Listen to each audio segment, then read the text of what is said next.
Hi, hi. Morning. Good to see you.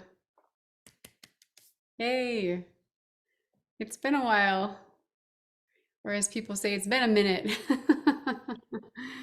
Wow, yeah, and a lot of you are looking just like I was this morning or would have been if I chose to be outside. It's chilly in our part of the world, isn't it still, for a lot of people? Yeah, it still looks like winter. Hi, Anat. All the way from likely warm Israel. I was just looking at Like the to be rest of here. the ladies here, and most of them are still bundled up as we are here in the US. It still feels like it's just the tail end of winter for a lot of us anyway. Is it still warm where you are? It is really warm and lovely. Yes. Come, all of you, come and stay here.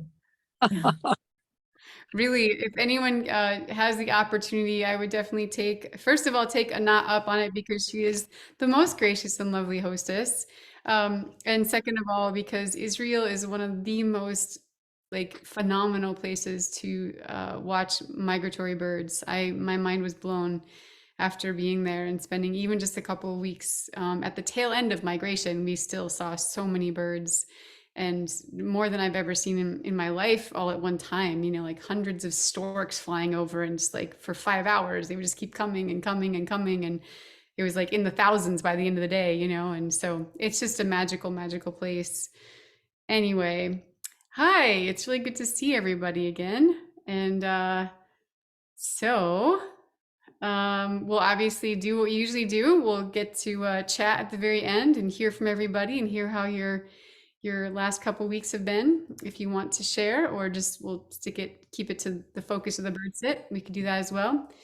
And before then, we're going to spend the next, I don't know, 28 minutes or so focused on how to connect more deeply with the birds and with the natural world and ourselves. So find yourself a comfy, cozy place to sit, whether it's inside or outside.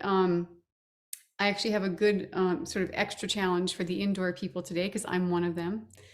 I was out early this morning looking for birds. I've been going out every morning since I've been back from Israel, and because migration is definitely underway here. And this morning's practice is inspired by what happened for me this morning and also the other morning. Um, I walked out it was like around 6:30 or so in the morning, and I went to this meadow that I like to go to. And my thought was that I was going to go walk near the marsh. So there's like a really easy view of this beautiful wetland area. And then there's a big field that the farmer, mows every year. And the field was, kind of low. There was only like maybe this tall, the grass was in some places, and that grass and like other, weeds, as they say, plants and things. Um, and and so it was kind of, yeah. And so my initial thought was, oh, I'm going to go look over by the marsh. But as I just sort of tapped into the landscape in that moment when I first arrived, I was noticing that there was robins singing up in the trees at the edge of the marsh, and then there was some blackbirds, and there was some swallows that were sort of doing their pre-mating ritual with each other and fighting. One was fighting the other one off, and I was like, well, there's a lot of activity happening over there, and they're all really content. And if I come, like, there's only two trees at the very edge of the marsh. And so if I go over there, like, they're going to leave, likely. And so I thought, well, I'd still love to hear them singing and let them do their thing. So I decided to walk out to the middle of the field where there was at least visibly nothing, nothing happening at that moment. And so I just walked out to the middle of the field, and then all of a sudden, I was really working on just quieting my mind and quieting myself, walking slowly, being present to all that was around me. And then I had this gut feeling and this little voice in my head that said, "Stop just for a minute." And so I was like, okay. So I just stopped for a moment, and literally, only like maybe 8, 10 feet in front of me, these little sparrows just like popped up, and they just started looking around. They're like, this little very quiet little sip sound. It sounds like SIP, very, very quietly. And and they started talking, and I was still in like forward motion, so my foot was almost about to just fall forward. And I think they could still feel my motion toward them. So they got up and they flew just a little ways away. But then that keyed me into doing something that I'm going to do with you all this morning. So go ahead and find a nice cozy spot to sit. And if you're inside, then find a window to make sure you can look out of, or crack it if you can. And if you can't this morning, it's actually almost even better for what we're going to do. But sometimes it's just nice to hear the bird sounds if you can more clearly. So feel free to keep your window open if you're indoors. And yeah, so just put your feet on the ground if you can. If not, just feel your connection, whatever it is. If it's your bum in the chair or your feet on the ground below you, just let yourself feel that connection right now with the earth below your feet. And just notice how the earth feels this morning. So see if you can just tap into the feeling, whatever it might be in your part of the world.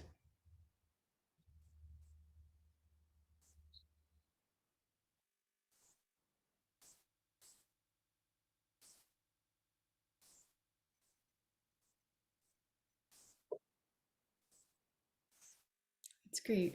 Now just go ahead and take a nice deep breath in. And you can fill your lungs all the way full. And then let it go. And then on your next breath in, go ahead and do your best to smell the air. Noticing what scents are new. What scents might be the same as yesterday if you sat in the same spot. Are there any scents that kind of pique your curiosity?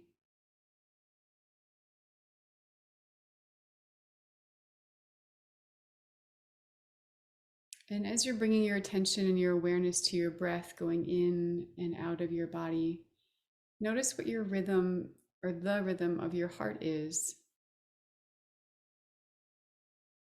Can you feel your heartbeat right now?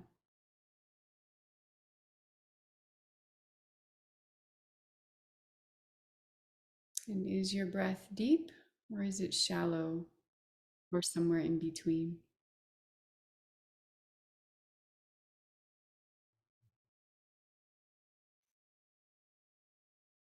And if you feel like there's more room to expand, like there might be some more of your breath that can fill your lungs in this moment, then go ahead and see if you can allow more air, more oxygen into your lungs on your next inhale.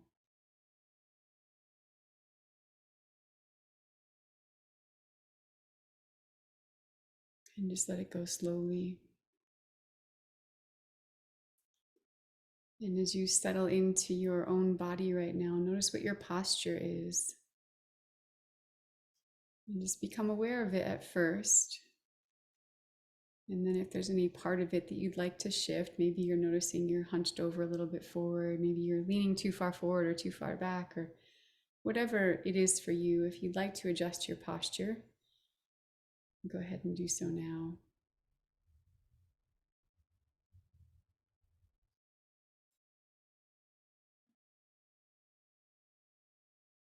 And when you inhale, notice if you're inhaling with just the upper part of your chest, or you're also doing it in the lower part of your belly. Can you fill your belly and your chest as you're inhaling? Really allowing all those spaces inside your body to fill up with oxygen. All the possibility that's in each of those breaths. And so now we're going to move our attention to our eyes, but not forgetting our awareness on the rest of our body right now. So go ahead and find a point off in the distance to focus your attention on, something as far as you can possibly see. But still make sure there's something you can pinpoint, one specific spot that you can look at. And really focus your attention on that one spot right now. And then as you're focusing, you can slowly start to soften your gaze. You're still looking forward at that one point, but then you're just going to allow everything in your peripheral vision to soften and expand, and allow that to happen both on both sides, but also up and down as well.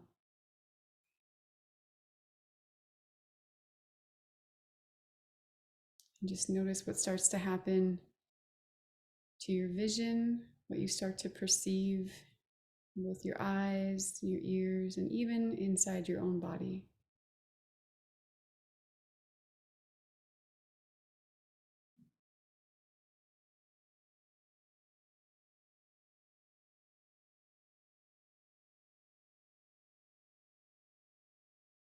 Now we're going to shift our attention to our ears. Just noticing if there's a sound that's particularly prominent in your environment right now. And kind of like a child who's asking for attention, just give it attention right now. Let yourself just focus on that one prominent sound, or maybe there's a few prominent sounds. And without any judgment about that sound, just give attention to it. Let it hold space in your mind for a moment.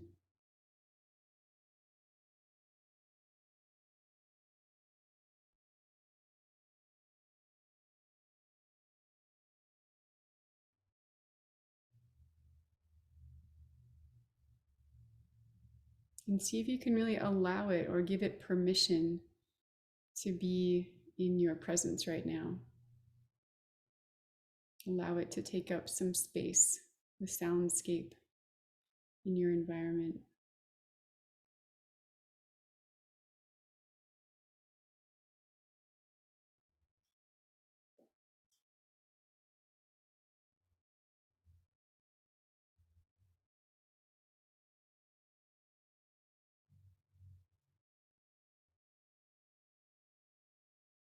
And now you can go ahead and just allow that sound to be what it is. But now search your environment. Let's start with the nearer environment, the environment that's closer around you and around your home. And is there a sound that is captivating your awareness right now? And just notice, is it in front of you, behind you? What's the quality? What's the texture? How high or low is that sound coming from? Really get to know that sound. Let it introduce itself to you.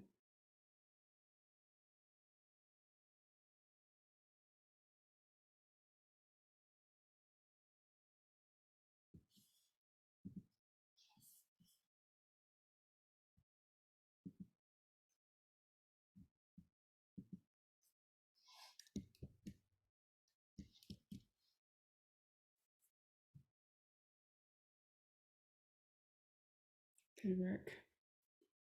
And now you can shift your attention to a sound that's maybe not the quietest sound in the landscape, but something just a little bit quieter, somewhere in between the sound you were just listening for and the very quietest sound, somewhere right in between there. So give your attention to that in this moment.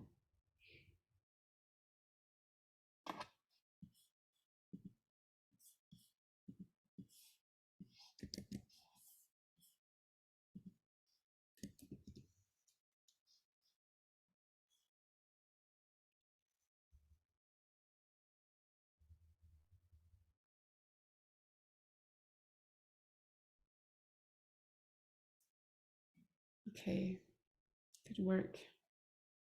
So for the remainder of our practice, we're now going to be listening for a really soft and gentle and quiet sound, just like the sound that I mentioned to you a little while ago with that sparrow that I was hearing. It had a sound, so it was like a sip. It was very quiet and very, very subtle. And I let my attention become aware of that sound. And what I used that sound as was a reminder for myself. So I decided to go into a meditation while I was standing there. So I wanted to stand very still and see if those sparrows would actually come back to me. And so I let go of my desire to acquire more birds on my list this morning. And I just decided to allow myself to be in the presence of everyone that was around me. And I decided to listen for that quiet little sip sound and use that as the reminder of being mindful. So if my mind would wander, I would listen for that sound, which they only did occasionally. They just once in a while they would call back and forth to each other, and then they'd go silent for a while. And so it was a great reminder. So right now, I'm inviting you to listen to your landscape. And if you're inside, this is extra good because what I want you to try to do is listen through your walls, because the walls muffle all the sounds anyway. And so listen through your walls for a sound that's present and might likely stay with us for a while, but doesn't necessarily have to always be there. It could be the traffic. It could be something else. Maybe there's a tree limb banging up against your house or something like that. And whatever it might be. And also, if you're outside, do your best to find a sound that's subtle and gentle and quieter.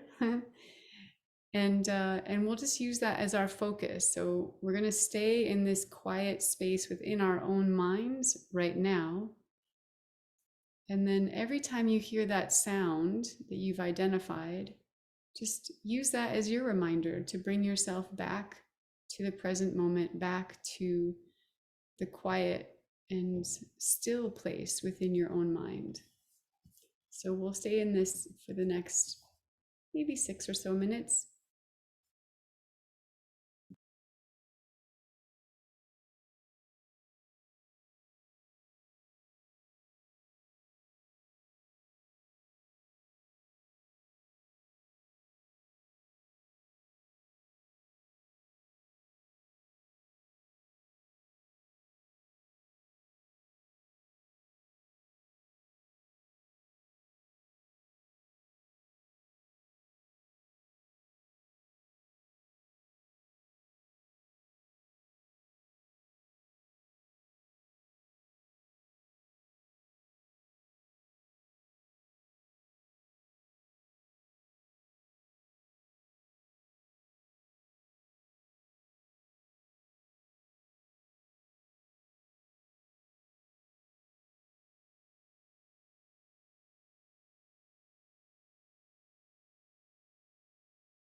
So if you'd like, one thing that you can use as a focus for yourself for the next little bit, just for your mind, is the idea of asking that question of what would it be like to belong to the landscape, belong with the landscape and the birds and the animals of where you live, versus simply trying to listen for as many as you can hear or see as many as you can see.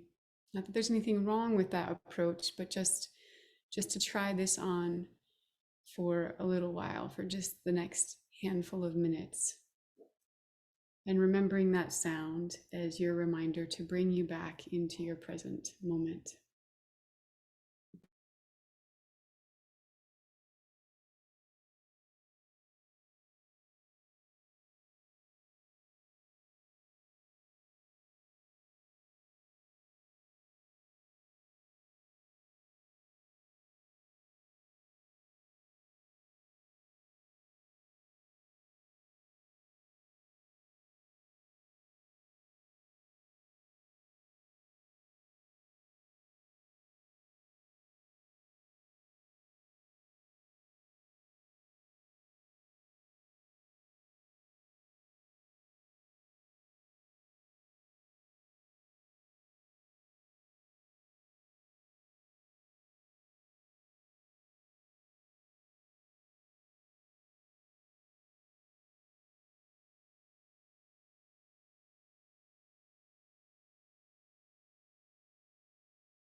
Nice work, everybody.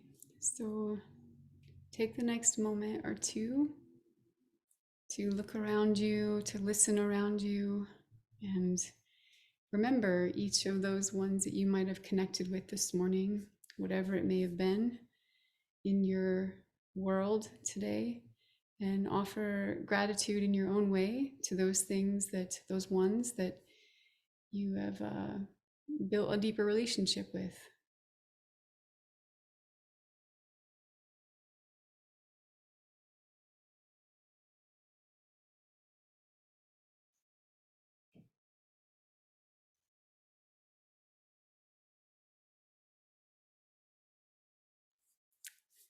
Okay, so if anyone needs to go, you're free to go at this time. You're always free to go. It's a free bird sit. And if not, you can definitely stay on to share.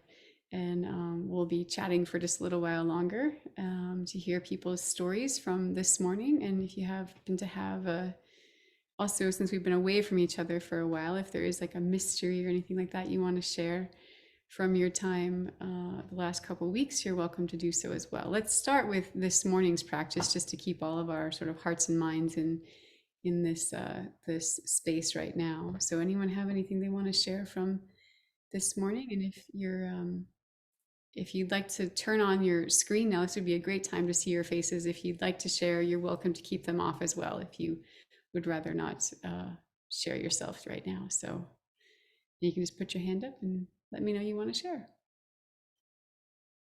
Yeah, Tracy, good to see you. Go for it. Hi, it's so good to have you back. I missed you. It's so good to have the sit. I was just telling people about you the other day because the Southwest Tucson Bird Festival is coming up in August, and that's where I met you. And I was like, oh, Kristi does the bird sit. Everyone should join it. So I liked focusing on the small little thing this morning because there's actually a really aggravating fly flying around, and so but it's really loud this morning. There's like traffic and airplanes, and the birds are really chatty, and so that was a really good one to focus on because I would get distracted, like, oh, airplane, and oh, I wonder what the construction is going. And it was such a good one because it's like right around my head. So it was like not even aggravating because it was like a reminder, like, oh, hey, you got distracted. So I really, really enjoyed that one. Thank you. And then I have all sorts of bird stories from other times, but I'll wait till everyone shares this. I love that it was a fly that was your reminder. That's so sweet. Yeah. That's awesome. Thanks, Tracy. Thank you. Good to see you again. Yeah. Who else wants to share their morning story with us, if you've got one?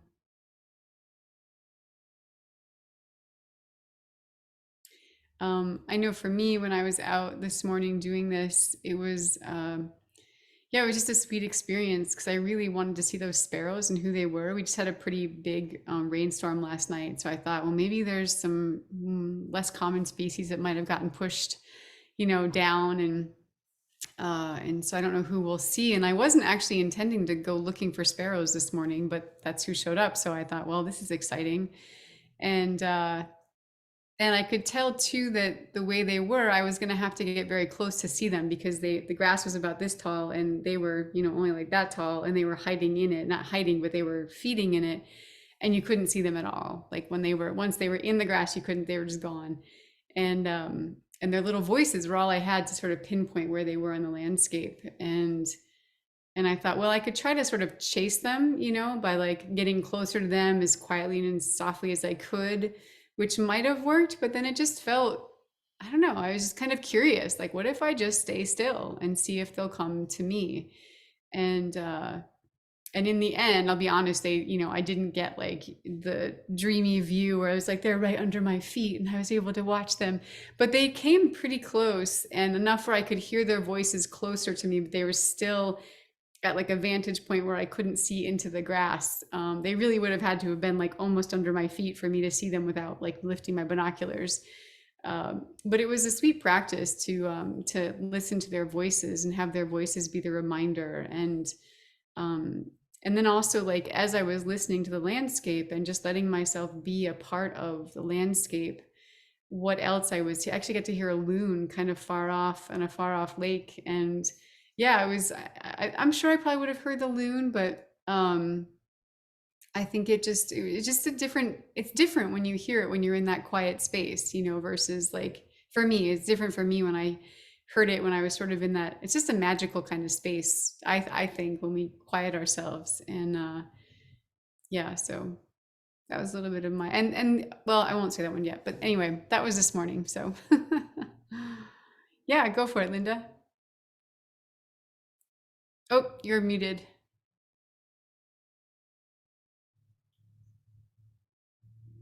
There, okay. It's actually pretty noisy here this morning too, but it's wonderful noise. It's birds. We finally got some warm weather Uh-huh. and a lot of birds are coming in. So there's tons of goldfinches, all chattering, and some pine siskins. But I kept hearing this really quiet, when you brought our attention to something that was very quiet, this very quiet, it was sort of a combination between a cheep and a chip. And it sounded familiar, but I didn't know what it was. And I was so tempted to pull Merlin up. I thought, no, I'm just going to listen to it and use it for my quiet noise. So quiet sound.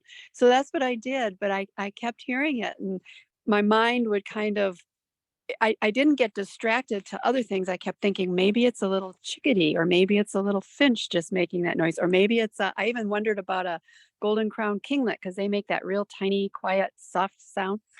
Anyway, finally, right at the end of everything, when we were like feeling part of the landscape, being one with the landscape and all of its critters and the birds, and a white-breasted nuthatch flew into the feeder right in front of me and started making that sound. I was like, "Oh, that's who it was." So it was pretty cool that it let me see it. They're staying around this year. We usually just have white-breasted nuthatches that'll come in the spring for a few days, and then they're gone. They nest but they're staying around this year. I don't know why, but it's really nice to have them around. So Oh, how fun, and how fun to get to like know that intimate side of their lives too, that the quiet sounds that they make with each other. And oh, I love how it revealed itself to you at the very end. Yeah. I was really excited to see it. It's like, wow, yeah. Now I'll always recognize. I mean, it sounded familiar. I knew it, but I just wasn't sure what it was. So Yeah. Yeah. Sometimes it takes a few minutes just to like let the gears turn. I was out the other day in an environment, and again with the spring there, it's so tempting to use Merlin, and I'll share like an alternative, something else that you can do if you really feel like you want to know. But I realized I was almost ready to like click it on, because I was like, well, you never know, in the spring the bird might just be there for a minute and then it's gone, you never see it again. But I thought to myself, let me just give myself a couple minutes to like start to like let the gears start to turn, and let the register of like all the different sounds I know start to play out in my head. And after just a few moments, I started to like have a couple ideas come to my mind, and I was like, oh, and I don't remember who it was right now, but I was like, oh, I know who that is. That's this guy. Like, I think it was like a ruby crown kinglet or something like that. It's like, oh, it's the kinglet. That's who it is, And each time, each spring, I have to like remember the sounds again. And I think if I just were to have jumped to Merlin to give me the answer, I wouldn't give my brain that processing time. And I think something happens to us when we allow ourselves to process and allow the gears to sort of, it's almost like we're oiling the gears. And if we don't ever oil them and we just let Merlin do it, they get like rusty, and they won't work in the same way I think that they could, or as maybe as slick as they could. So now that my brain remembered that sound, it's like it's going to be quicker the next time it remembers that sound, and I won't have to turn to the app, because my own brain's going to do that work for me. So yeah, nice job, Linda. That's awesome. Yeah, go for it, Catherine. Yeah, yesterday I was car birding out at the marshes. They have a wildlife driver 7 miles because of the weather. But I had my windows open, and I stopped, and my car shuts off when you put your brake on. The engine stops. And then I just shut my car off because I was alone on the road. And I heard a blue jay. And so I I looked up because it was high in the canopy, but actually it was in the sky flying over. And because I looked up, because I heard the noise, I caught the whole band. There was probably only about 11 blue jays that I counted that flew over across me. They were migrating, or they were going wherever they were going. They were going west. So So they were moving, they were going from east to west. yeah, they, and they're here all winter in Cleveland, but this was a band, and they could have just been going to another part of the marsh, because from where I was to Toledo, there's probably 15 possible marshes they could go to. So that was pretty cool. Yeah, So nice. and then I went back up to the boardwalk after the art show in the afternoon, in the evening, 6 o'clock, and it was so windy. I had a hard time discerning. I could hear the wind, and I was waiting for it to burst out raining again, which it never did. It blew over, but it was hard. And there were birds there, like the great blue gnatcatcher and the yellow rump warbler, the myrtle warbler. And so it was, and then the palm warbler, but I couldn't hear them because of the wind. Mhm. So that was a little frustrating, but I could see them. Yeah. That The was wind cool. definitely makes it tricky this time of year for Right. the quiet birds. Yeah. Sometimes you just have to sort of call it a day too. It's like, well, I'm not going to hear anything, and the birds are hanging, hunkering down. So yeah. Thanks, Catherine, for sharing. I appreciate that. Uh-huh. Hmm. Sweet. Any other voices from today they want to share? All right, so we have time. Let's see. We have a handful of minutes for mysteries or stories from the last couple of weeks. If anyone else has a story they want to share, I know Tracy, you said you had. Yeah. How about we take one from you, Tracy? I totally do. A couple. So I stopped at a park yesterday that has a couple lakes that I really like. I just had a few minutes, but I wanted to go sit with the ducks. And there were a bunch of shorebirds I've never seen before. And I didn't have my camera, so I just took like cruddy camera phone pictures. But thankfully, I went on an Audubon walk, Tucson Audubon walk yesterday at Reed Park. And I was asking the group leader, she's like, I'm not sure. But this lady said there were willets. Willets. I didn't even know about willets. And there were a bunch of them. They're really shy, so I didn't get too close. So yeah, I just had like these blurry, flock of gray birds pictures, but she knew. And so we went to Reed Park yesterday on the Tucson Audubon walk. And oh my goodness, it was my third time going back, and I finally saw the wood duck. The wood duck has its own little gang of like all these other ducks that it moves around with. Finally saw it. There were ducklings, and I got ditched by the group because I was hanging out with the ducks for a long time. But the group leader came back and she's like, "Did you see the owl?" And I was like, oh, apparently there were two babies, but I only saw the one and the mama, the great horned owl. It was amazing. I never would have known they were up there because they were so high up in the tree. But I got pictures, and I'm so delighted because they were just like they knew we were down there, and they were just watching us. And it was such an excellent birding day. There were all these others. There were different ones I'd never seen before too, but those were like the highlights. It was just an absolute blast to get to see that many of them. Were you guys at the there's a wetland, I forget the name. No, I love Sweetwater. That's where I met you. We were at Reed Park yesterday, and then I saw the willets at Christopher Columbus Park the day before. Okay. So so much activity. Yeah, it was just really fantastic. Yeah. So with the willets, what do you think, like, if you were to see them again next time, what would you sort of use to help you remember which ones they were?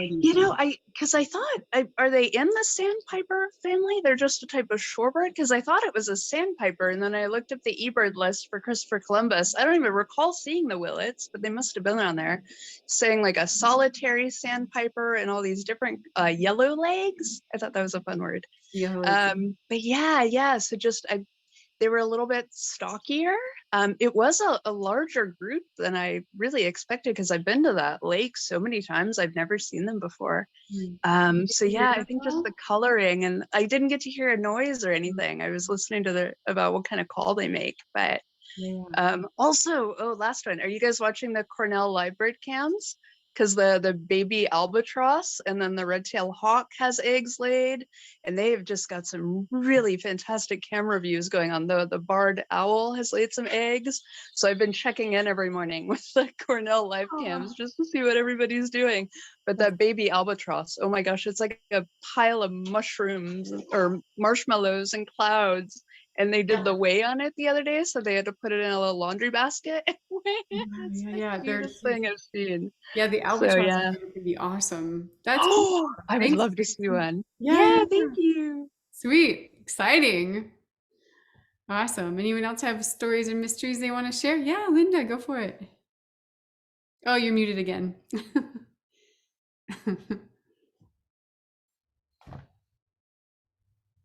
Oh, you're still muted.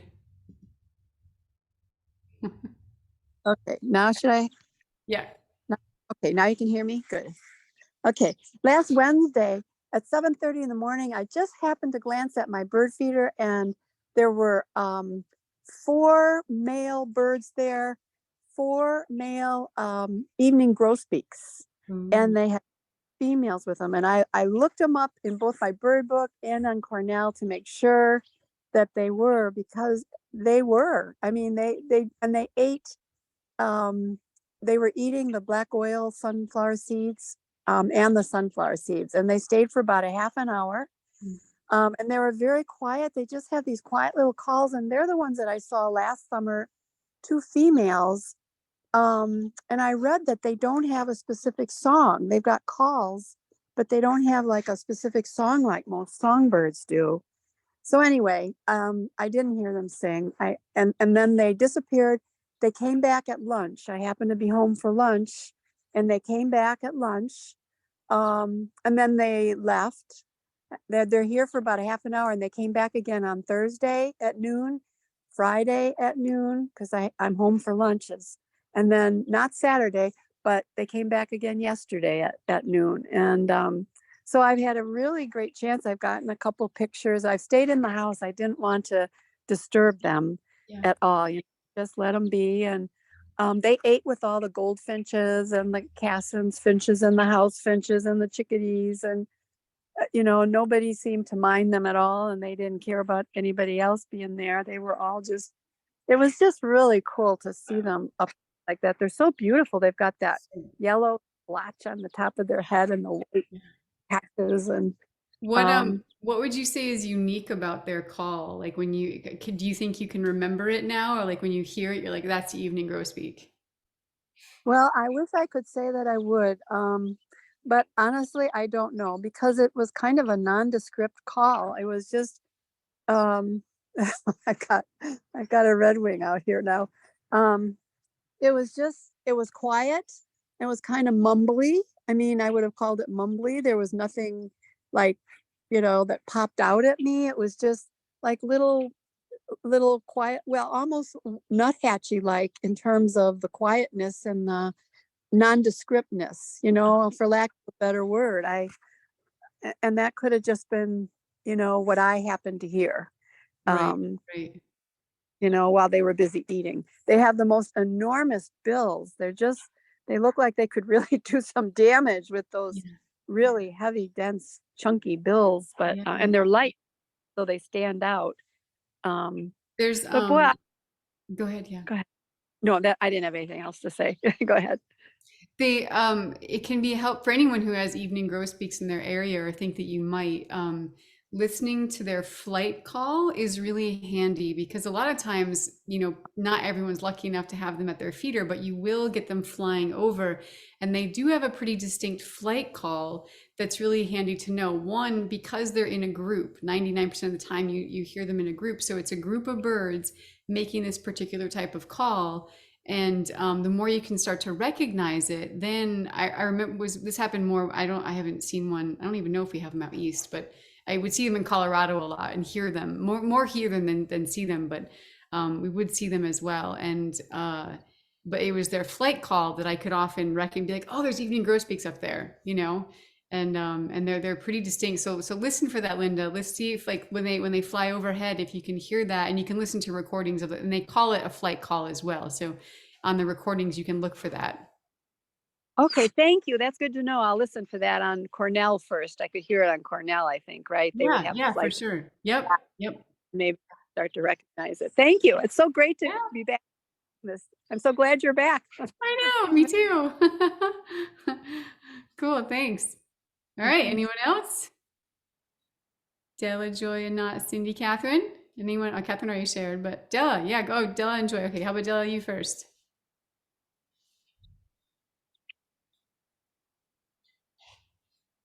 Here, I can give you a little. There, does that pop something up for you? Ask to unmute. I'll try it again. How's that? Can you see anything on your screen now, Yep, Della? got it. Oh, there we Thank go. you.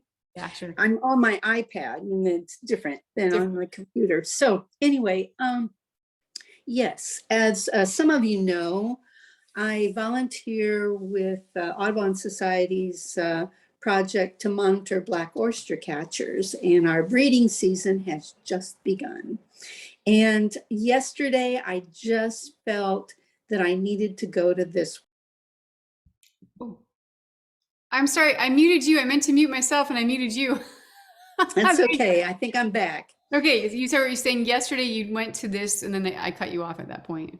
Okay, I felt that I just felt in intuition that something was going on. So I went to this site where there was a nest last year to see if the pair had returned, because they do come back to the same areas every year.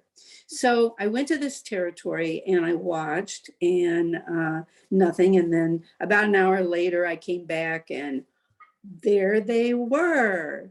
And it's really significant because last year at the end, well, in the middle of the season, actually, there were 3 chicks and they lost the 3 chicks. And I also think that they lost the female because I can take up close pictures and examine the eye and tell whether it's a male or female. And the male hung out at that nest for another 10 days. Yeah, after he lost the chicks and apparently the female. So I wondered if they would return. Well, they have returned, and the question is, does he have a new wife? Or did she survive and I just didn't know, or what? But I could tell they had nesting behavior, and I'll describe just a couple of things. One is they toss pebbles. So they'll pick up a pebble or a shell and toss it in the direction of where they want their nest. And then they walk up to it and toss it again until they get it where they want it. And then the other thing that they do is one will put its breast down on the rock or the area where they want to make a scrape. They do a scrape nest. It's just a shallow scrape in the sand or the rock or the pebbles. Anyway, and so he put his or she put their breast down, and then they kick with their feet to kind of make the scrape. So I observed that. And then our leader had told us about their language and how they make a particular sound just before they're going to copulate. Oh. So I watched really carefully for this. No. And I did not see it, but I thought I did hear it. I heard that little whew, and I thought it's gonna happen, but I didn't see it. But I understand also, if you glance away, you will miss it because it only lasts a few seconds. So that's my story. I'm back into monitoring black oyster catchers for the remainder of the season, and I'm just delighted to see a pair back in this territory. Yeah, sweet. Well, way to go following your intuition and also for going back. I think that's a hard thing sometimes for some people to do is to sort of go back, you know, to like maybe you've already walked a particular loop and you're like, oh, I really should go back and check it or whatever. And I think well done on going back and looking again. And then and also for sharing your knowledge with us and a little bit of like the in-depth story on the intimate connections with the oyster catcher. Thank you, Kristi. It was fun to share that story. Yeah, thanks, Della. It's great to see you. Good to see you. Welcome back. Thanks. Hi, Joy. Hi. So nice to be back and to hear everybody's stories. And I have evening grosbeaks at my feeders too, or had for about 4 or 5 days. I think they may have moved on now, but they are certainly beautiful. And Tracy, I love your enthusiasm about everything. It's so nice to hear. My little story actually is about my robin's nest that I've been able to observe. I'm very fortunate because I can see the nest from my window with my binoculars. I can see actually into the nest, although it hasn't been really very clear the last couple of days because we've had so much rain and the branches have sort of covered over it. But so I've been able to watch the birds construct this nest and watch what's been going on all around them.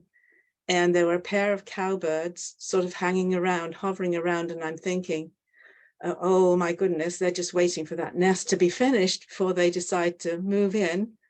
And then, so I'm watching the lives of these robins really, and seeing them chase off the predators that are coming by. There's the squirrels, and the male robin is sitting up in the branch now, and every time another bird comes by, he swoops around and sees it off. And I was afraid for a few days that it had been abandoned because there seemed to be so much going on around it. And so I was really pleased yesterday when I could see that she is actually sitting on the nest now. So I'm very happy. But I find that I'm getting very involved in the lives of these birds, and I'm not sure if that's really a good thing or not. Anyway, that's my story for today. Oh, Joy, that is so lovely. And I know the feeling when, I mean, I feel like whatever bird I'm watching, like if you get to see a nest, it's so true. You really do they become like family or friends, and getting to know them in that really close and special way. And, there was a nest of Stellar's jays I got to watch in Colorado one year. And the day that the Stellar jays are birds that go and nest rob, like they'll rob eggs from other birds, and so it's like, if you were watching the other bird's nest, it might be heartbreaking, but in my mind, I was like, oh, the Stellar jays are doing well, the little ones are getting older. And the day that they fledged, the raven who had been kind of stalking the area came and took every single nestling that, like, they made it to the ground, they were wandering around, and that raven had been just waiting for that day, and he came and took every single fledgling back to his nest and fed it to his young, and it was like so crushed, I was like, oh, they work so hard, but it's like, it's so wild, yeah, to get that involved in it. And it's like, what, do I go out there and like chase the raven away? And I'm like, no, because the raven's just doing what the raven does, and then the jay just does what the jay does, and but it is hard to watch it when you're so like, you get close to them. Yeah. Well, I'm kind of in some ways like hearing that the cowbird, who is a native species, like hearing that it's going potentially maybe wanting to lay an egg in a robin's nest, that makes me feel better than when I see a cowbird laying, or like a house sparrow, whatever, like laying a I don't know if house sparrows do that, but like when the cowbird lays its egg in like a little bird, like a blue-gray gnatcatcher or something like that. And I just feel so bad for the little parent, because the baby is like going to be bigger than the parent, at least in this case, if it does hatch, the baby will be like smaller than the parent or about the same size. So it'd be manageable for a robin parent to feed a cowbird baby, that doesn't make me feel quite so bad. Yeah. Awesome, Joy. Anat, did you have a story to share? I saw you maybe do a little hand thing. No? Okay. You were just waving.